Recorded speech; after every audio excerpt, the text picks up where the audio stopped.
BC రిజర్వేషన్ల సాధనకై రాష్ట్ర వ్యాప్తంగా అన్ని పార్టీల పిలుపు మేరకు ఈరోజు మండల కేంద్రంలో వచ్చిన అన్ని పార్టీల బీసీ సంఘాల నాయకులకు, మాజీ సర్పంచ్లకు, మాజీ ఎంపీపీలకు, మాజీ ఎంపీటీసీలకు, ఇక్కడ వచ్చిన కుల సంఘ నాయకులకు, ఎంఆర్పిఎస్ నాయకులకు, పత్రికా విలేకరులకు మరి పేరు పేరున ప్రతి ఒక్కరికి కూడా మరి కృతజ్ఞతలు చెప్తున్నాం.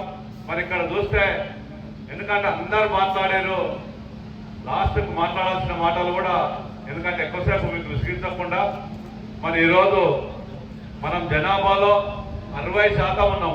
మరి ఇక్కడ ఉండి మనం రోడ్డుకెక్కి అడుకోవాలన్నా ప్రతి గ్రామంలో చైతన్యపరిచి గ్రామాన కమిటీలు వేసి బీసీని ఏమంటాడంటే రాష్ట్రంలో 60% ఉన్నారు. మనం తప్పు చేస్తే 60% జనాభా ఉంటే జనాభా ప్రకారం మేము 42% అడుగుతున్నాం. 60%కి 60% ఏమంటలేము. 42% ఇచ్చినా కూడా మరి ఇది పార్లమెంటులో చట్టం సవరిస్తే తప్ప సాధ్యం కాదని ఇక్కడ ఉంటున్న వాళ్ళకు వచ్చిన వాళ్ళందరూ కూడా మరి తెలుసు. ఆ విధమైన ఉంటే ఇప్పుడు 2 పార్టీలు అనుకుంటే ఒక గంటలో రేపే వస్తారు. పార్లమెంట్ లో మెజార్టీ ఉన్న ఎంపీలు, రాజ్యసభ సభ్యులు మరి పార్లమెంట్ లో తీర్మానించి రాష్ట్రపతి పంపిస్తే గంటలు వస్తారు. కాబట్టి మనం తెలంగాణ ఉద్యమం ఏ విధంగా సాధించుకున్నామో తెలంగాణ రాష్ట్రం అదే విధంగా మరో తెలంగాణ ఉద్యమం వల్ల మరో బీసీ ఉద్యమం చేపట్టినప్పుడే మన బీసీలందరికీ న్యాయం చేకూరుతుంది. మనము 60%కి గతంలో 23% ఉన్నాం, చాలా కష్టపోతున్నాం.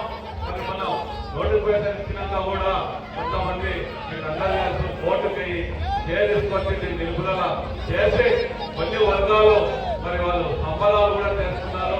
కాబట్టి బీసీలు ఇది మంచి అవకాశం. ఇప్పుడు రాకపోతే మళ్ళీ ఎప్పుడు కూడా మనం సాధించలేం. మన వచ్చే తరానికి కూడా మనం ఎందుకంటే 42% చాలా న్యాయమైన వాటా మరి బీసీలు గ్రామాలు వేసి ఇక్కడ కూడా మన తెలంగాణలో ఏ విధంగా మండలంలో జయసిద్ధం చేసి అప్పుడు పార్టీలో ఖచ్చితంగా ఇక్కడ 60 రోజుల ఉద్యమం చేస్తాం మన ఇదే మండల కేంద్రంలో. ఇప్పుడు కూడా మరి అన్ని అఖిలపక్ష పార్టీలు కూర్చొని జయసిద్ధం చేసి ఈ 42% రిజర్వేషన్ సాధించుకునే వాళ్ళకు కూడా మన పోరాటం ఆగకూడదు. ఇక్కడ చూస్తే ఈరోజు